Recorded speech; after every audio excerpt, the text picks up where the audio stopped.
इसका वो हाल नहीं हो जो 2019 में 370 और यूटी का रहा, 1-2 घंटे में टोकन बहस के बाद जो है वो पास किया गया। इसमें खुल के बहस होनी चाहिए और उसके बाद पार्लियामेंट अपना फैसला करे। जहाँ तक नेशनल कॉन्फ्रेंस का सवाल है, हम बैठेंगे और एक इसमें राय बना के अपने मेंबर पार्लियामेंट्स को बताएंगे कि किस तरह वोट करना है। क्या मोदी सरकार अपना कार्यकाल पूरा होने से पहले ही इस्तीफा दे देगी? क्या सभी राज्यों की विधानसभाओं को भंग कर दिया जाएगा? क्या लोकसभा और सभी राज्यसभा की विधानसभा के लिए एक साथ वोट डाले जाएंगे? क्या पूरे देश में एक साथ चुनाव कराए जाएंगे? ये सवाल इसलिए है क्योंकि मोदी कैबिनेट ने one nation one election bill को मंजूरी दे दी है। तो अब सवाल उठता है कि क्या वन नेशन वन इलेक्शन का बिल संसद में पास हो पाएगा? क्या छोटी और क्षेत्रीय पार्टियां एक देश एक चुनाव पर सहमत हो पाएगी? यदि हाँ, तो फिर सवाल उठता है कि क्या पूरे देश में एक साथ ईवीएम से वोटिंग कर पाना मुमकिन होगा? क्योंकि मौजूदा वक्त में तो पूरे देश में ईवीएम इतनी है नहीं जिसकी वजह से एक साथ वोटिंग कराई जा सके। तो इसका मतलब यह है कि या तो बैलेट पेपर से चुनाव हो पाएंगे या फिर नई ईवीएम का इंतजार करना पड़ेगा। यानी पूरे देश में एक साथ चुनाव कराना आसान नहीं होगा और यही वजह है कि विपक्षी पार्टियां इस बिल को लेकर सवाल खड़े कर रही है। आज की वीडियो में हम बात करेंगे वन नेशन वन इलेक्शन की, क्या है मोदी सरकार का इसके ऊपर प्लान और एक देश एक चुनाव पर क्यों मच गया है सियासी घमासान।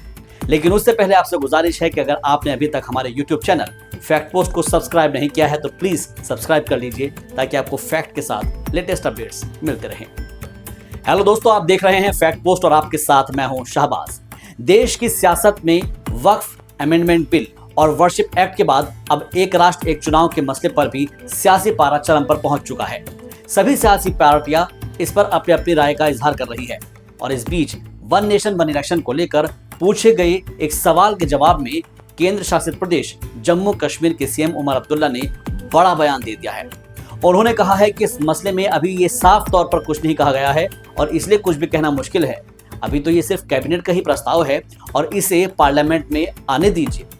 सीएम अब्दुल्ला यही नहीं रुके, उन्होंने आगे कहा कि ये अभी संसद के सामने नहीं आया है और इस पर सदन में ही बहस हो पाएगी, बहस खुली होने दीजिए। कहीं इसका भी वही हाल ना हो जैसे कि 2019 में अनुच्छेद 370 के साथ हुआ था। उमर अब्दुल्ला ने कहा कि एक राष्ट्र एक चुनाव पर खुलकर चर्चा होनी चाहिए। मैं क्या कहूँगा, अभी तो सिर्फ कैबिनेट का प्रपोजल है, अभी तक तो पार्लियामेंट के सामने आया नहीं है। पार्लियामेंट में आ जाने दीजिए, उस पर बहस होगी और बहस खुल के होनी चाहिए। कहीं इसका वो हाल नहीं हो जो 2019 में 370 और यूटी का रहा, 1-2 घंटे में टोकन बहस के बाद जो है वो पास किया गया। इसमें खुल के बहस होनी चाहिए और उसके बाद पार्लियामेंट अपना फैसला करे। जहाँ तक नेशनल कॉन्फ्रेंस का सवाल है, हम बैठेंगे और एक इसमें राय बना के अपने मेंबर पार्लियामेंट्स को बताएंगे कि किस तरह वोट करना है। दरअसल वन नेशन वन इलेक्शन के प्रस्ताव को 12 दिसंबर को मोदी कैबिनेट ने मंजूरी दी थी और बताया जा रहा है कि अब अगले एक हफ्ते के अंदर ही एक राष्ट्र एक चुनाव को लेकर संसद में भी इसको पेश किया जा सकता है।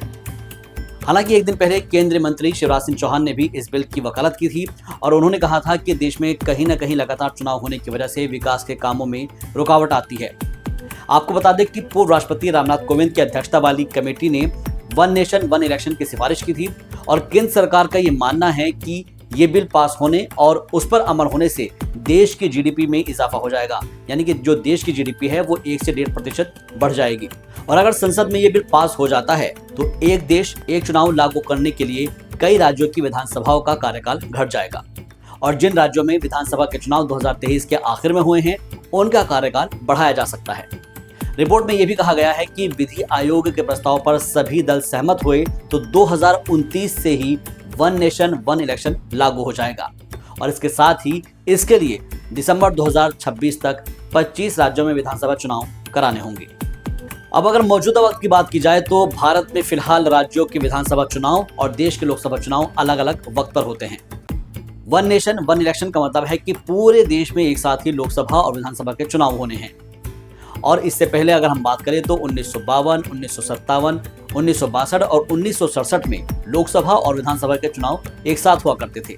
लेकिन इसके बाद राज्यों में सियासी उठापटक हुई, संकट हुआ और उसकी वजह से विधानसभाएं समय से पहले भंग हो गई, जिसकी वजह से एक साथ एक चुनाव की परंपरा खत्म हो गई। फिलहाल केंद्रीय मंत्रिमंडल ने एक राष्ट्र एक चुनाव विधेयक को मंजूरी दे दी है और जिससे संसद में इसे पेश करने का रास्ता भी साफ हो गया है।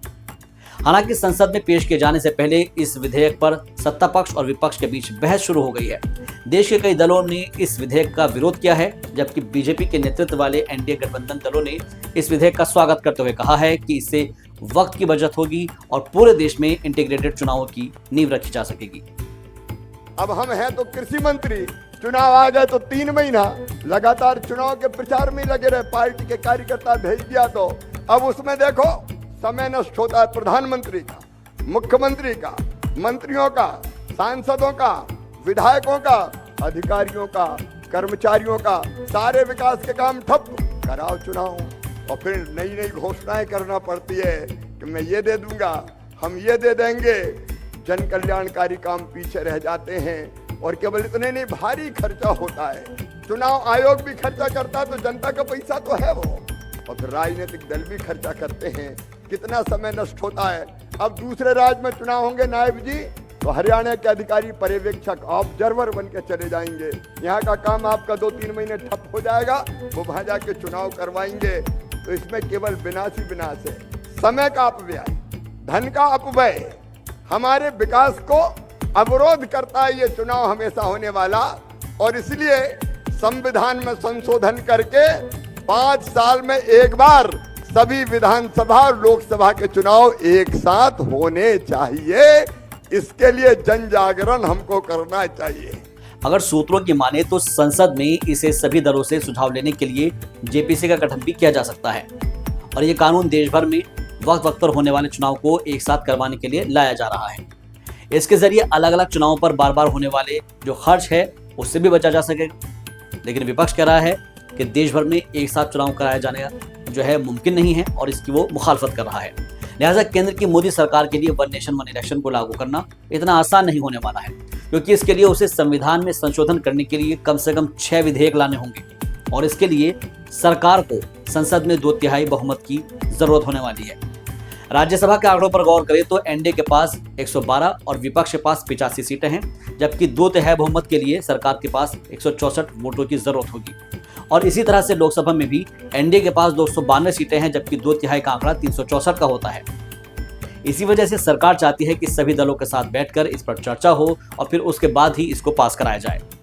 सिर्फ नेताओं से नहीं बल्कि देश भर के बुद्धिजीवियों और राज्यों के विधानसभाओं के अध्यक्षों के साथ भी वन नेशन वन इलेक्शन को लेकर चर्चा हो सकती है।